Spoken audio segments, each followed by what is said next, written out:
those queries, because ORMs, well, like Entity Framework Core, uses LINQ. So it gives you more time to focus on the business logic facing part of your software. So now that we understand what ORMs are, or we have an understanding of what ORMs are, we need to understand what EF Core really is. So EF Core really stands for Entity Framework Core, and it's one of many object relational mappers that we have. So another example is DAPA, which was built by the folks at Stack Overflow, and it's also used for .NET projects. But EF Core was built by Microsoft for .NET developers, so it's literally the standard. So I say data access platform because it's used for accessing data from your database. And then EF Core has gone through an evolution. And so it was first released in 2008. So that's like 13 years now. It's 13 years now. So from it's actually came out as Entity Framework. I mean, eventually the name was Entity Framework, but now it's no longer Entity Framework. It's Entity Framework Core because there has been Entity Framework 1, 2, 3, I think up to 6, and then it now became Entity Framework Core. So now we're at EF Core. So the latest version is EF Core 5.0. So imagine it began at EF Core 1, 2, 3, and now we're at 5. So this latest one was released November 2020. And this present version doesn't have long-term support. So it's going to, the support for this one is going to end by February 2022. But the previous version, EF Core 3.1, has long-term support. So I believe the support for EF Core 3.0 is going to end after that for EF Core 5.0 has ended. Okay, so a bit more about EF Core, just so we know. It's cross-platform, so you shouldn't be scared that you could only use it on Windows. So you could actually use it on Linux, you could use it on your Mac OS, and you could even use it in your Docker containers. You can use it for your in-premise storage, or you can use it on the cloud. So your Azure, AWS, you can use EF Core. And you can also use EF Core for unit testing. So other features of EF Core is you can use it for LINQ queries. Really, that's one major way it works. And you could use it to track changes that you make in your code, in relation to your data models and your database schema. You can also use it to track updates, to check, so you don't lose. You actually don't lose changes you make. You can always go back and check what you've done. Like you can track the changes you've made, and then track the changes other people on your team have made. So that's why it's really compliant with source control and all. And then EF Core is really useful for your DB schema migrations. Then one beautiful thing about EF Core is that it's aware of relationships. So obviously it means it works better. It works more with relational databases. So I mean, different examples. You could use it for SQL Server, for MySQL, for even your in-memory DB that comes with your .NET project. Then EF Core helps with data abstraction and data persistence. So when you update your database, when you make queries, you don't lose them. So it helps with it. It also helps with building and interacting with your data models. Then another cool thing is with Visual Studio, it's easy to visualize your database interaction. So Visual Studio has this like a power tool. I would get the name after the presentation. It has a power tool that you could use to visualize the interaction between the entities within your database. And then another really nice thing about EF Core is how it helps you to use your own database logic with EF Core, of course. So an example is stored procedures, which helps with data validation. So EF Core really helps you to do that easier.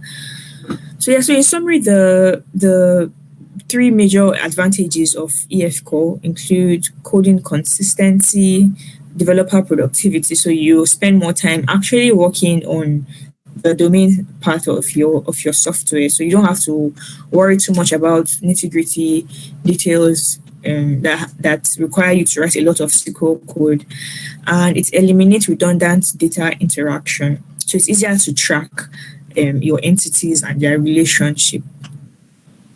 So one major con is that with EF Core 5.0, you have to specify your data provider and the connection string. So with previous versions of EF Core, you didn't necessarily have to, with Entity Framework generally, you didn't necessarily have to specify your data provider and your connection string, but it caused a lot of problem and confusion for many people. So but now it's, I mean, we have been talking about how it makes things easier, but now you have to provide your data, you have to specify the data provider. It doesn't automatically guesses which data provider you want, and you have to specify your connection string, so a bit more effort.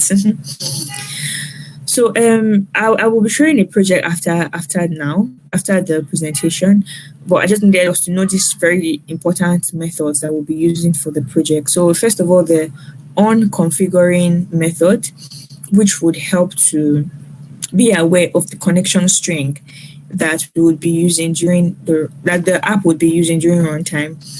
And options builder also is a method that would help you can use to specify the particular database provider that you would be using. So this image really explains how EFCO works, or ORMs as compared to other ORMs. So with normal typical ORMs, you have a straight connection between your database and the database models or the domain classes. But with Entity Framework Core, there's more abstraction, right? So you have your domain classes, of course, as in your code, and then you have your mapping. So it's the relationship between each entity, between each object is specified, and it's easier to track and to replace and to edit. And then you have the database schema itself. So that's where migration comes in and migration files come in. So we won't be going too deep into migrations and all. But but that is also a major advantage of Entity Framework Core. And then, of course, from the database schema, you now have the database. So this is really how it goes from the object itself up until the database. So there is more abstraction. So we also need to talk about database context, because it is really one of the ways that EFCO works with your code, with your .NET code. So one important thing about the database context is that it helps to provide the logic for EFCO to be able to interact with your database and the database tasks, like other tasks to carry out, your creating, updating, and all. So another cool thing is that the database context exposes your DB set. So I will show my code where I have defined some DB sets. So those DB sets would now serve as a sort of wrapper for other different types that you are going to come up with in the course of your project. Then with database context, you can determine how EFCO would treat your data at runtime. So it's really at this point that you're defining how EFCO would work with your data. And then, of course, it defines how your models are going to be used. Then DB context also affects how Entity Framework Core would perceive your DB schema. So if we go back a bit, so I showed here, yes, the database schema. So with the database context, it's the database context would define how EFCO would understand the schema. You understand? Because the EFCO kind of tries to to understand what you have told it to do and will act based on it. So it can actually create a table for you, a database for you, and based on the DB sets that you have provided. So with Efco, you can create a database using, like I just said, using the model in the DB context. So that is with the DB sets. So with Efco, like I said before, supports mostly relational databases. So like SQL, SQLite, MySQL, PostgreSQL, and with Azure Cosmos DB, which is Azure's online database. So I would drop a link after the call so you can see some other databases that Efco supports. So it's on their on their website. You see the particular Nuget package you need to install, because the Nuget package is Nuget package you install is determined by the database you intend to use. So it's not a one size fits all. Yeah, so I would provide this link after the call. So now, if we need to go into installing Efco for Windows, so I have already done that myself, or I shall do it again just to show us. I don't know. I feel like I'm alone. Can I get feedback from the audience? I'm honestly loving this. Like, this is good shit. Okay, great. I mean, like, to see the fact, like, seeing ORM. So I don't know jack shit about .NET, right? So seeing ORMs in .NET is fucking crazy. Thank you. Okay, good. Okay, thank you so much. Okay, so I want to just show how to install the Efco. So ideally, Visual Studio helps in the installation process, makes it easier. So this is the project I intend to use. So now there are three major ways. So let me go back to clarify the few things I have at the top. You first of all need to understand that the different versions of Entity Framework Core is also, you have to also check which .NET SDK it is compatible with, because Efco 5 is mostly compatible with .NET 5, .NET Core 2.1, 2.2, 1.0, 1.1, and 3.1. But Efco 3.0, I don't think it's compatible with .NET 5. So you just really need to check.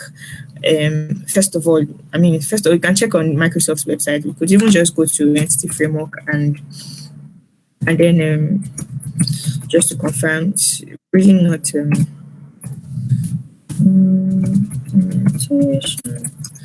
Okay, so sorry, I just need to confirm this. Okay. So just so it's easier, because also sometimes you may inherit a project maybe in a company, and you need to check which version. You may be so excited, I need to work with 5.0, but you need to check the version that is presently being used. So how do you even check the version in the first place? So if you go to, so this is my project. So if I decide to open one of the CS proj file, because to be able to see the way your project is arranged is more visual with VS Code, but with Visual Studio it's just more straightforward. So now with if I open one of the CS project of one of my projects, I have one project but 3 projects inside of one project, because with domain-driven design it's usually better to separate your domain from your data from the .exe folder. So now, if you come to the CS Proj, you would see property group. So under the target framework, you would see if the particular version that you're on. So this would determine what next to do. Yes, so that is it. So I need to go back. Oh yeah, so here it is. So you just come to this website and then you just check what version you're on, and then see if it's compatible also with your .NET version, because another thing is that there are so many versions of .NET. I came across one like they were trying to explain how .NET has grown. I mean, it gets really confusing because you have .NET Standard. Even when I was trying to install this project, let me, I think I can show you people. If you try to create a new project, I usually we prefer to begin with a solution folder. So say I create a solution folder now. Sorry, my PC is a bit slow.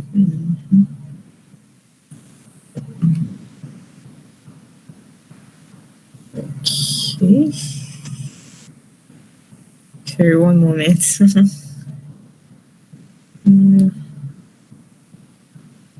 Okay, yeah. So this is the solution.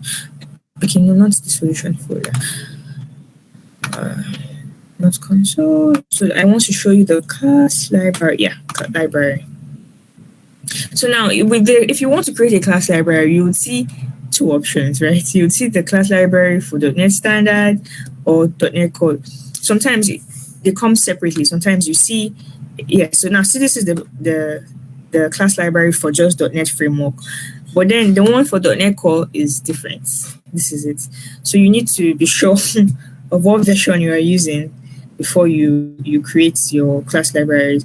So class libraries really, that's really where you write your code. That's where all your classes would be contained. So I have already now created 3 class libraries, but one console project, like a console library. So it's almost the same thing, the same way I created it. So I came here to my Visual Studio and created a console project. So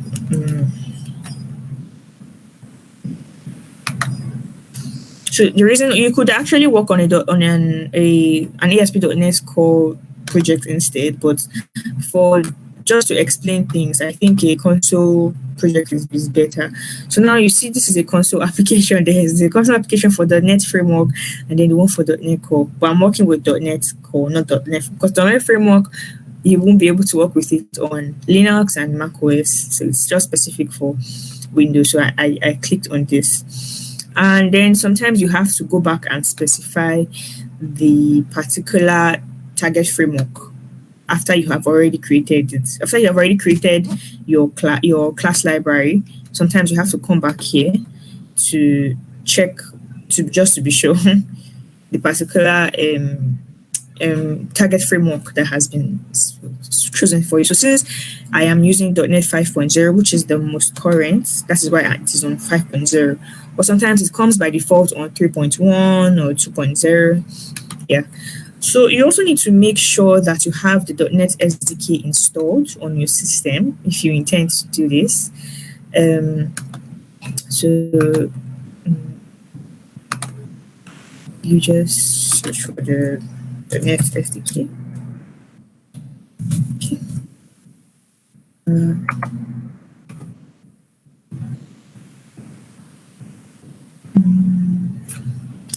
Okay, just to be sure. So, and then also sometimes Visual Studio comes pre-installed with an SDK.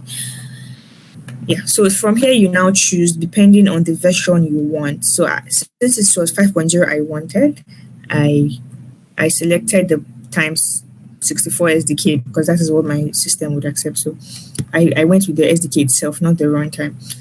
So you can see other versions here. So I mean, you could just have fun. And then now you see .NET Standard. I usually don't use this one, so you could use the .NET Core. So yeah, so that is really that for setting up. You really need to be sure first of all what do you have the SDK installed, and if it's an existing project, what version of .NET is it using? Is that version compatible with EF Core 5, or which version of EF Core is it compatible with?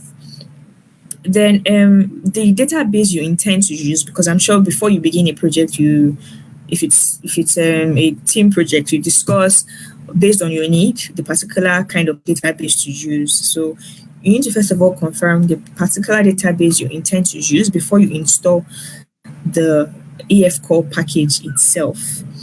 So how to install the EF Core? So I said that there are 3 ways. So the first one is through the Nuget Package Manager, or you could use the console, or you could use PowerShell.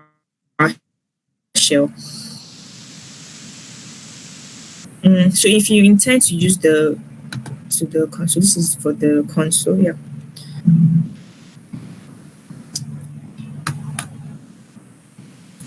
Okay. Okay, yes. So this is really the point when you okay.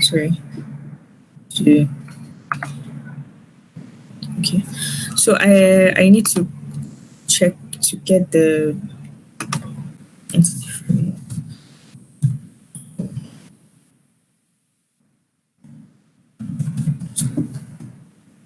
Imagine sometimes I forget it myself because the particular code you write for the PowerShell, of course, is different for what you'd use for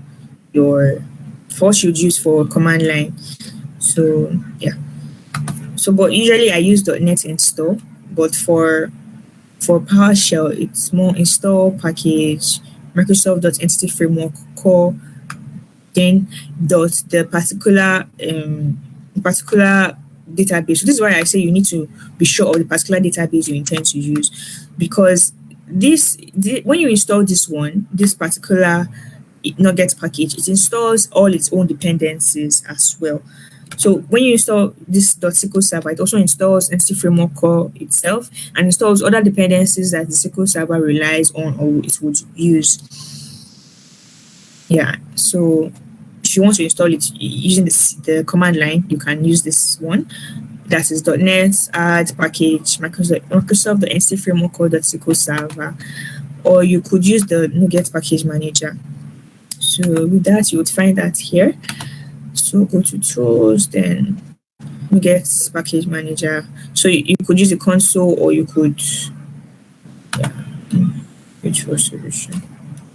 So it really depends on what you are most comfortable with. If you prefer to write the code, fine. If you prefer to, so you come in and search. So I have this here because I have installed mine already. So so I think that's really it for installing Entity Framework Core. Just make sure that you first of all know the particular database you're going to use, and that will determine which Nuget package you will install. Because if you decide to install Efco itself first, you may not install all the dependencies. Moreover, it's more stressful. You could just install the database specific one straight up, and it installs other things as well. So time for us to go hands-on. I have pre-written my code to avoid any issues, so you can leave it in time. So I have used the domain-driven design. I have my data class library, my domain class library. So the domain class library contains the business logic really of my code. So the name of this project is Samurai. I got inspiration from what's her name? I've forgotten her name. I can just check it off now. Sorry. Okay. Anyway, so yes, Julie Lehman. Yes, no, Julie Lehman. I just remember her name. So Julie Lehman is like one of the great people that writes in Entity Framework. She's really good at Entity Framework. Also, I was going through her course and her articles, and I mean, she loves this movie Samurai 7. So I decided to just use her idea, while of course referencing her.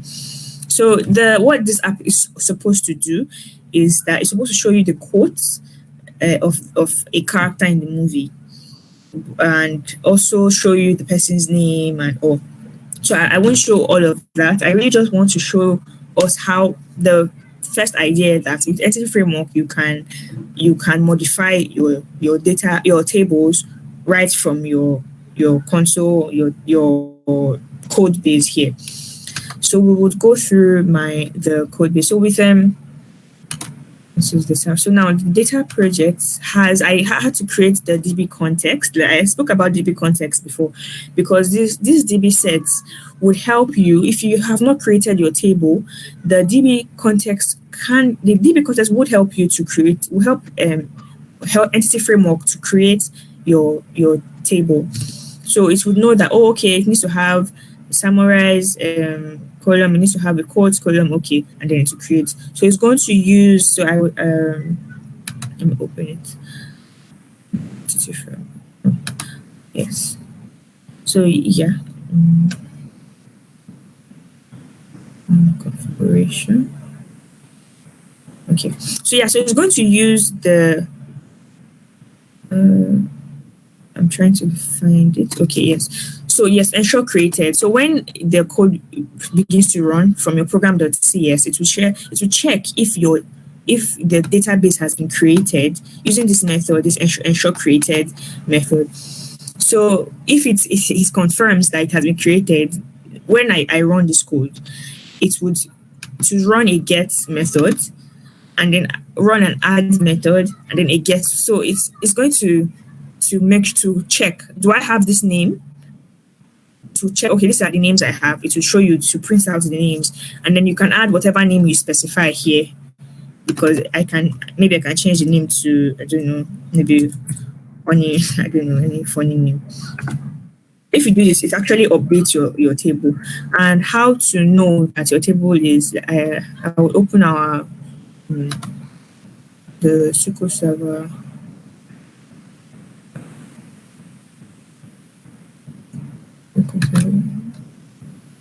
Okay. Okay, anyway, so I needed to open I needed to show you the tables, but I'm not finding it anyway. I usually prefer working with Visual Studio Code, but no problem. So anyway, you would see it's printed here when I run the code.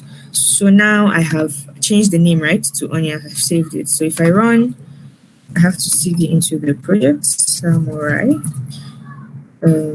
Samurai app .ui, because the UI is really where my program. So where your program.cs is really where you have to start with. So I have to run my code. I need us to really pay attention here and see how it's going to work. Okay. So now it's running. Taking a lot of time.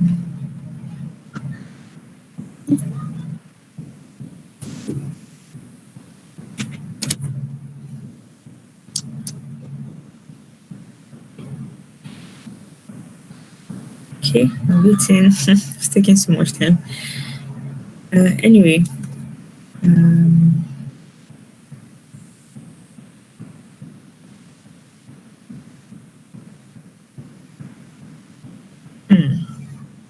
I wonder why it's taking so long. Anyway, but usually if you have to write code, it works faster, of course. If you have to build production level code, it runs faster, even faster than Node.js. Sorry, I don't mean to insult, but it's actually literally faster. Yeah, so you see, so it says so here this it's printed out before add, and then Samurai is really the name of the class. And then it counts how many summaries do I have now. It has 3. I have inserted Julie, Samson, and something before now while I was testing it. And after adding a new one, how many do I have now? It says 4. So now it has inserted a new one. So I didn't have to open SQL Server to do this, right? This is really just with my DB context and with Entity Framework. That's how I was able to really do this. Then I also wanted to show the Samurai class. So here, this Samurai class is really is what would hold other objects. So the objects are like Oni, Samson, Julie. So the properties here are the properties for the objects. So Julie has an ID, Julie has a name, Julie has, and then I did manage to add the quote aspects, but you should have been able to add a quote from this particular person. But nevertheless, on your table you have an ID, name, quote, and then for quote itself. So they see there's a relationship. Quote itself now has quote has an ID, quote has text, and then it has a relationship with Samurai, right? It's like one-to-many relationship. That's quote and Samurai, and then the the foreign key for samurai would also be here. So just for you to see that they're actually related. So yeah, I've explained for quotes and then for samurai.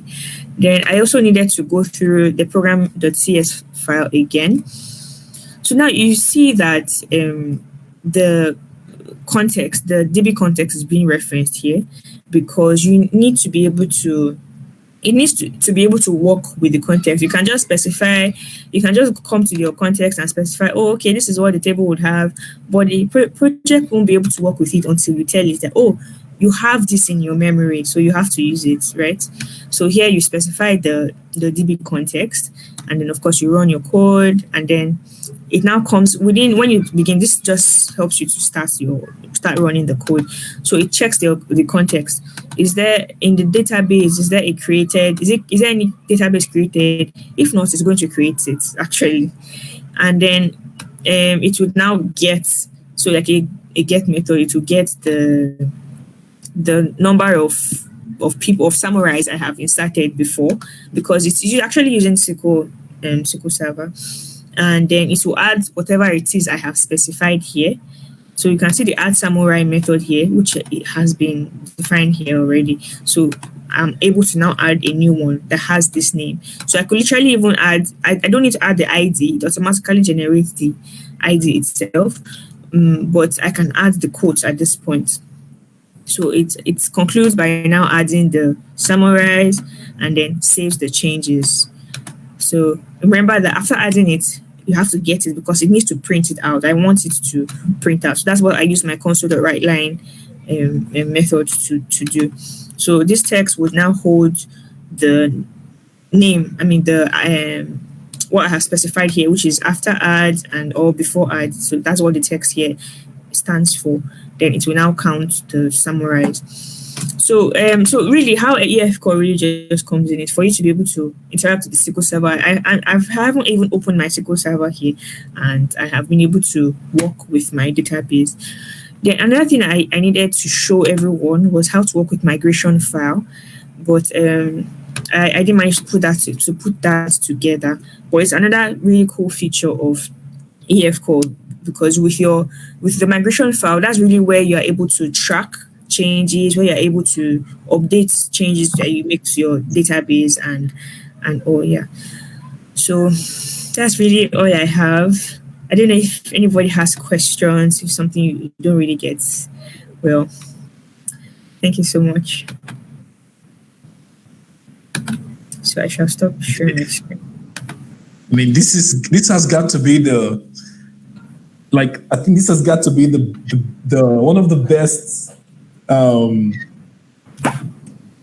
so far for me, because I don't know jack shit in C# but this has got to be like the best, run through,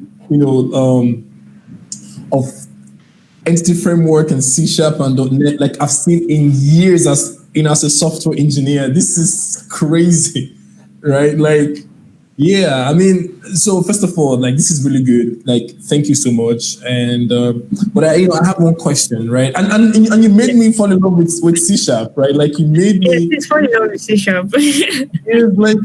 I am so happy to see how seamless you are communicating the code and the technical details you have about ORMs and EF. It's just fucking beautiful. So yeah. But I have a question about ORMs, and I mean, it's a question I've also have. I have had this question for a long, because I use ORMs a lot, in most languages, in Python and all of that. But the question is, when should we not? I don't really answer that, but when should I not think of using an ORM? I mean, when should I avoid it? Okay, so I would suggest, if you don't, off the top of my head, I don't think an ORM is really necessary if you're going to work with not so much data, because it's too much, then it's just too much for that. So yeah, that's what I really can think of, because ORM really just makes things easier for when you have a lot of data to work with, not just big data, but maybe a large database and also So yeah, off the top of my head, that's really what I can think of. Yeah. I have one last question. Are you taking a C# student? I want to enroll. Please, Steven, I came before you, man. I need to enroll before you. Like, please, I'm not taking. I think like you've made me see the exact reason enterprises use C#. Like it's so, looking at it, you can smell security. Like if you're looking at the code, you can see how, it's cool. Thank you so much. Yeah. So I'm going to drop some links to resources that could help with getting started with Efco. Oh, thank you. Yeah. So I will just drop it here now. Yeah. So I have dropped all of them. So I've dropped all of them. So Augustine has his hands raised up. Yes.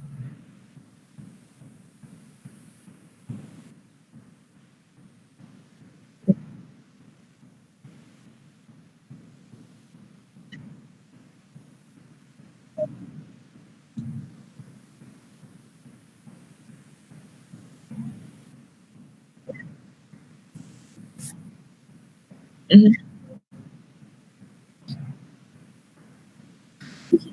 Yeah. Okay. Yeah. So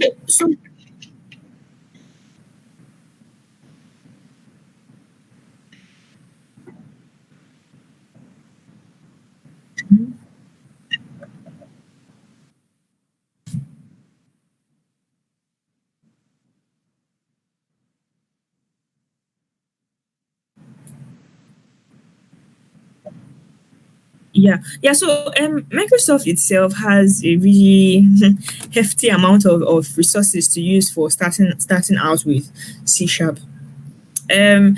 sadly, many boot camps don't use C#, but I know a couple of people who teach with C#. But I am going to get a link to Microsoft C# courses and then share it. And then especially its Channel 9 courses. Channel 9 courses are really beginner friendly to start. And then there are also a couple of hands-on videos on Pluralsight if you have access that can help you to start out with C#. So Entity Framework really can already come in while you are working with console applications, because I mean when you work on production levels, usually .NET, ASP.NET projects like APIs and web projects, I haven't really come across console application, but console applications really help you to understand the basics. So with Channel 9 and all those resources I'm going to share now, you could start out with C#.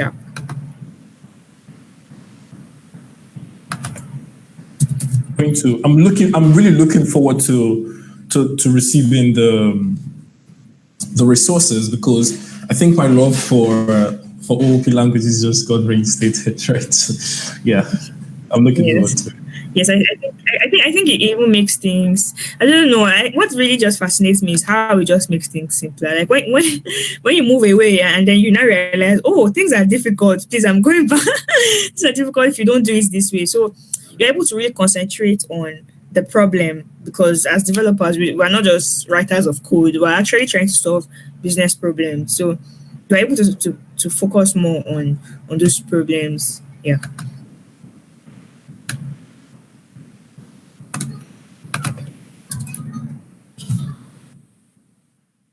I don't know if anybody has anything else. No, Channel 9. I'm going to get the link now and share. I'm trying to bring it out. Yeah. So Bob Tabor's course. And then of course you could follow a couple of people on Twitter. I mean that helps me. Scott Hanselman drops really awesome things. And then for this Efco, I mean there are so many other people as well who do amazing things with it. So there's this Pluralsight course I was taking one time by Julie Lerma, and it's really amazing. I will also drop the link in the chat box here. Yeah. So yeah, so I think that's really helpful if you have access to Pluralsight. And I have shared the Channel 9 videos as well. Okay, so that's all I have. Thank you so much, Bumi. Thank you, everybody. I hope you got a couple of things from it.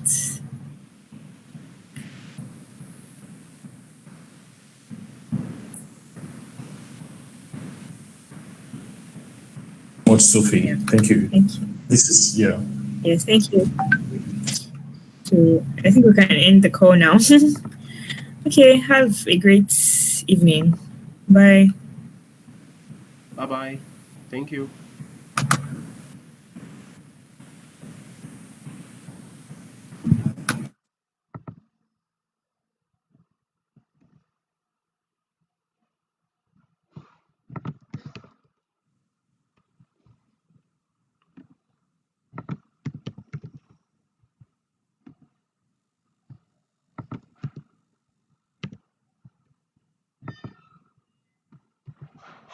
Who's moderating?